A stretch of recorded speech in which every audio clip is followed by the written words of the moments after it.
Kirkcudbright, an artist town for 5,000 years. The Stewartry of Kirkcudbrightshire is situated in the southwest Scotland.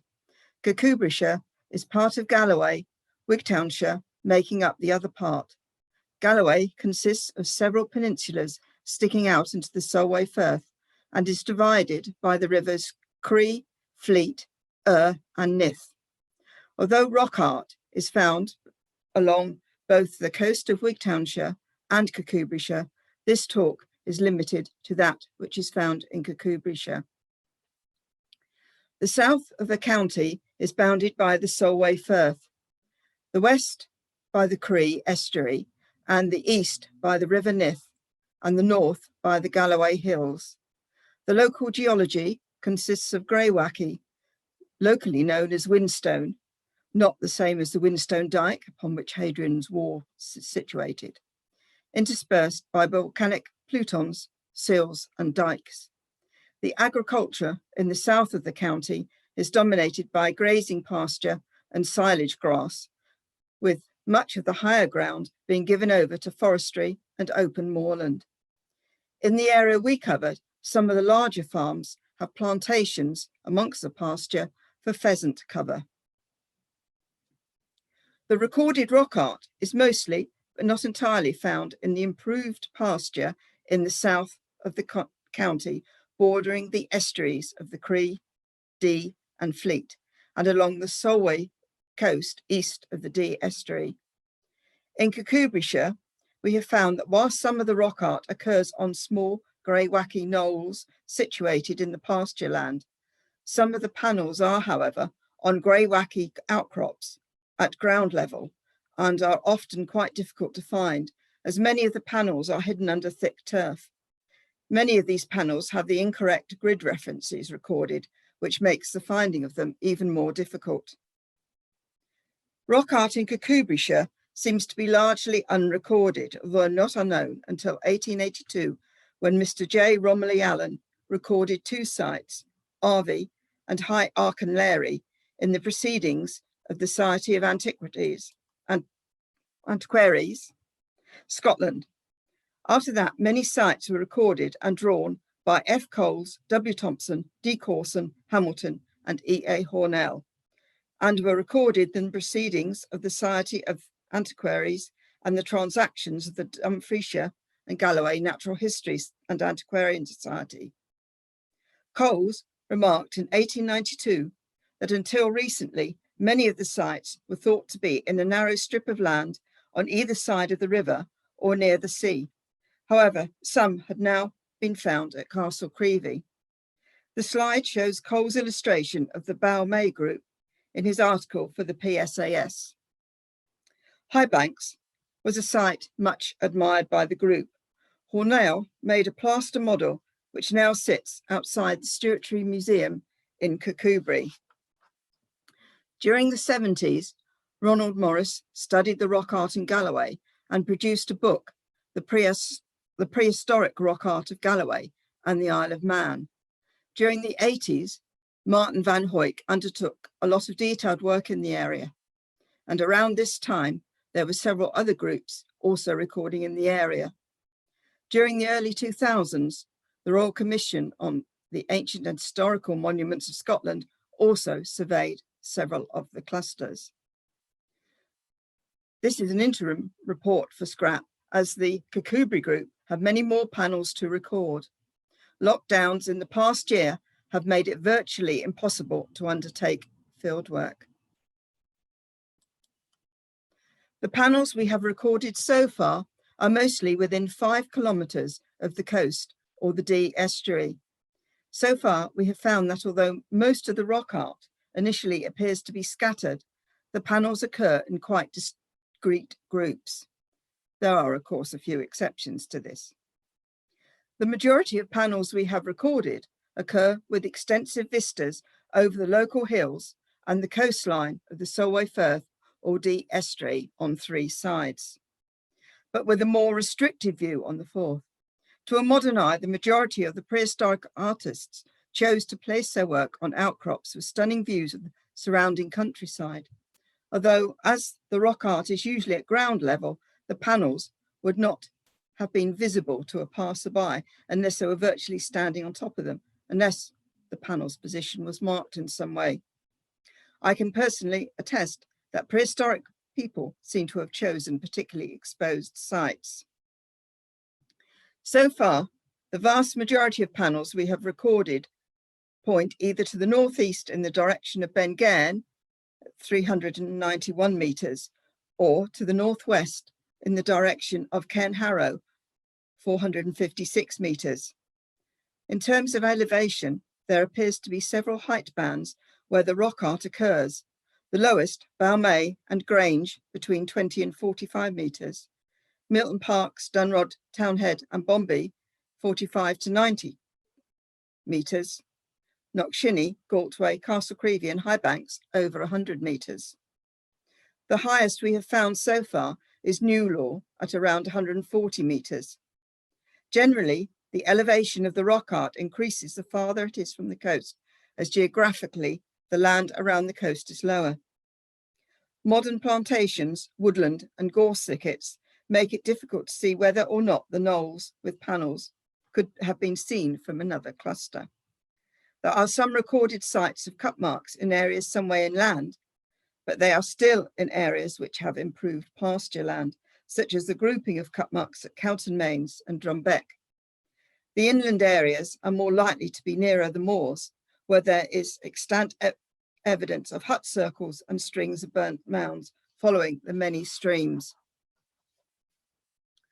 The recorded clusters of rock art occur at between 1 and 3 kilometres apart, except those in Tors and Knockshinney, which are geographically close together but quite different in elevation. All the recorded panels occur by springs, burns or patches of boggy ground, some of which could have been locks before agricultural improvement. It would appear from looking at a map and aerial photographs that the panels so far unsurveyed by the Kirkcudbright group also occur by water. Unfortunately, some of the outcrops which occur on rocky knolls have been subject to historic quarrying. High Banks, for instance, was quarried in the early part of the 19th century for building the stone dykes or dry stone walls during enclosure. As such, in some places, carved panels can be found in the local dykes or walls. At Castle Creevy, 2 of the panels are on a dun, one at the top in the middle, the other in the ramparts. The panel on the ramparts appears to be a natural outcrop, whereas the panel in the middle of the dun appears to be on a boulder. This is quite unusual in the coastal region, and so it could have possibly been moved there at a later stage, although without excavating the area around the possible boulder, it is not easy to tell. At Cairn Holy, there are 2 chambered cairns of the Kirkcudbright type. On one of the cairns, there is a cup mark with multiple rings. The cup and ring mark is very faint and is not easy to see. The rock art recorded so far occurs on improved pasture, with the exception of those in the Newlaw Hill area, where the panels are on either very boggy ground and in recently planted plantations. The odd axe head or hammerstone have been found by farmers in the vicinity of the rock art, but I do not think that any archaeological excavations have been undertaken in and around the rock art panels in the local area. The carvings are on grey wacke, which is a metamorphic rock consisting of clays which have been subject to high pressure. As such, although grey wacke can laminate fairly easily, it is extremely hard. Some clusters have the more complex panels on the rocky knolls, which are quite prominent in the landscape. There are, however, many such rocky knolls in the landscape, and most of them do not appear to have any carved panels on them. Why were certain knolls chosen? Or have many more of the knolls carved panels on them, which are waiting to be found? This may not be the case farther away from the coast in the areas we have not surveyed, where I think from looking at camel records, the panels only have cut marks on them. The majority of the panels which we have recorded have cup marks and cup and ring motifs carved on them, some with cups with single rings, some with multiple rings, but there are commonly recurring motifs such as rosettes, circles, and closing cup marks, and others such as high banks, which, as well as the more common motifs, have some more unusual ones, such as rosettes of mini cups arranged in lines from a central point. We have found that some of the clusters have common motifs occurring on their panels, although there is usually another cluster which may also contain a few of these motifs.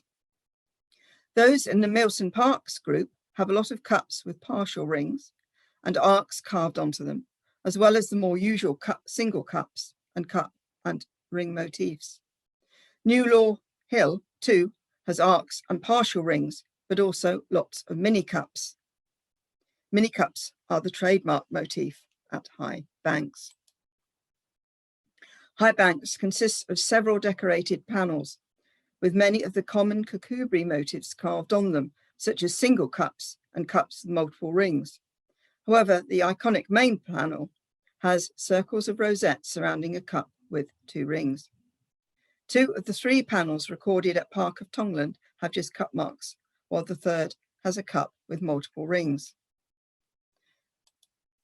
The Balmain group as a whole were very weathered, and it was difficult to see the motifs on the panels, although they show up well on the photogrammetry 3D models. This cluster had a mix of motifs from single cups, some scattered in lines, arcs, partial rings, what appears to be random grooves across the panel, and a gullied cup with multiple rings. Several of the panels, which we recorded in this cluster, were later deemed to be natural features, but one of these panels did have a cup with rings which showed up on the 3D image. One 3D image showed a deep gully which had what appeared to be peck marks along the base. Nearby are the Tors panels. The panels at Tors were also very weathered. As well as single cups, the panels had cups with multiple rings, cups and peck marks in a rosette and in line. Grange has several panels with cups with tails and several with lines of peck marks or circles of peck marks. These motifs also occur on several of the town head panels and on the Tor panels. The town head cluster has many decorated panels, as well as having single cup marks, cups with single rings and cups with multiple rings. The panels have other less common motifs, such as rosettes and large cups, cups and rings with gullies, ocular motifs, and large rings containing either cups or peck marks. One panel has 2 motifs carved on it, with what looks like a child's drawing of apple trees. The cluster of Crakeness Hill also consists of a highly decorated panel, with several other panels containing a few cup marks, although one does contain a rosette and radial. The highly decorated panel consists of arcs, cup and rings with radials, rosettes and joined cups. Some of the panels in this group unusually faced southwest. On occasion, the artist seems to have incorporated natural features into their designs, either enlarging or using naturally occurring cups, or using fissures either as frames or incorporating them into the design. Several clusters had panels with enlarged cups, often enclosed within a circle.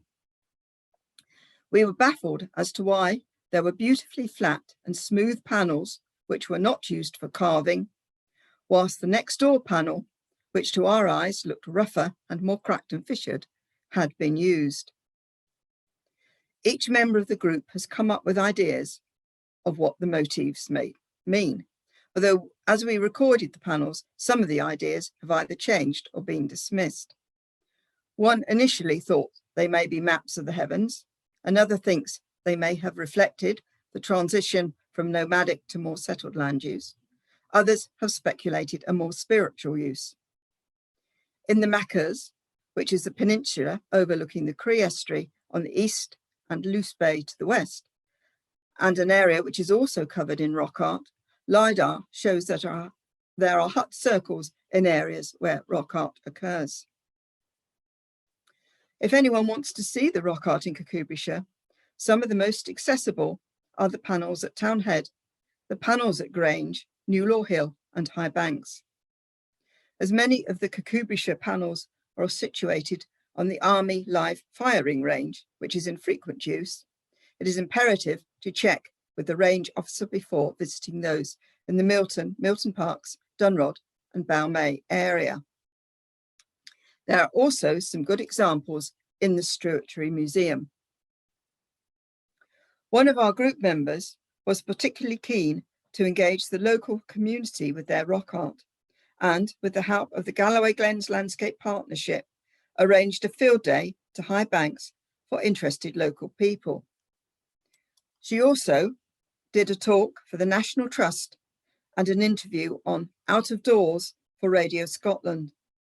More recently, Border Life, a local ITV programme, have done some socially distanced filming at High Banks. In recent years, local farmers have accidentally destroyed some of the rock art panels when levelling the ground for easier silage cutting. As agricultural practices are continuing to change, that is, keeping stock, especially dairy herds, in huge sheds and feeding them silage rather than letting the animals graze in the pasture around the rocky knolls, many panels are vulnerable for destruction. It seems odd that there are few recorded panels beyond the water, so it might be advantageous to undertake fieldwork in the east of the county to check that there has not been a bias in recording. The areas away from the coast, where there is a lot of moorland to be covered, need to be more carefully checked, as they seem to have been neglected in the past. Whilst the landscape of Galloway has inspired artists in the past, walking around the area, one can find modern rock art in the landscape. The sculptures around the Forest Park were commissioned in 1997 to celebrate 50 years of Forest Park. Matt Baker's The Quorm is part of the Tunoltree Trail and consists of atmospheric and slightly spooky heads amongst the dry stain sheep pens. Gordon Young created the Gemstone at Curratree, a sculpture made from Scottish pink quartz. At Glenkiln, one can see Henry Moore's two-piece reclining figure, and the children at Kirkcudbright made the standing stone at Bar Hill. The origins of these pieces are more enigmatic. A roughly carved face at Curratree, unlikely to be one of the commissioned sculptures. A pack horse on the Bridge of Dee. The Pictish carvings at Trustees Hill under more modern graffiti. And the serpent and reindeer from Tor's Cave. But there are still modern cup and ring marks to be found. On behalf of the Kirkcudbright Rock Art Group, I would like to thank the farmers and landowners and the range officer in allowing us access to the land. Fantastic. Thank you so much, Jenny, for this great presentation. It's nice to have this very detailed overview of this very interesting rock art over there in Kirkcudbright. It's I think it's very striking. It has this very original style within Scotland's rock art, with all these groups of cup marks together and all these rosettes motifs. Okay, so I think we have about 3 minutes for questions. So I'd like to start with a question from Victoria, which is not related directly to the rock art, but more about your experience as a volunteer in this project, in the Scrap project. So the question is, can you say what motivated you to take part in this project initially, and what has this project brought to you personally? It was a chance remark by my tutor when I was studying archaeology many years ago, who said there was prehistoric rock art in Britain. and I come from the south in the chalk lands, and I'd never seen any and didn't know anything about it. So I was absolutely astonished that I had the chance later on in my life to have a look at it when I moved up to Scotland. Great, thank you very much. So we have a question by Kevin. I don't know whether it's related to your area in particular, but Kevin is asking whether powdered grey rock was used to treat waterborne intestinal problems in the past. Clue. Sorry? I said I haven't a clue. Maybe neither. Yeah, maybe we should try on COVID as well. Okay, I don't think we have other questions from attendees, but I have a question. I would like to follow up on the very intriguing kind of recent rock art images that you've shown us, like this animals representations. Do we have any clue about the periods or who might have done them? I mean, have you tried to speak to people locally who knows about maybe artists who may have done this recently, or whether they may be much earlier, like medieval or even before? They were found by a German caver in the 70s, and he maintains he hacked them out of the cave wall and took them to the Stewartry Museum.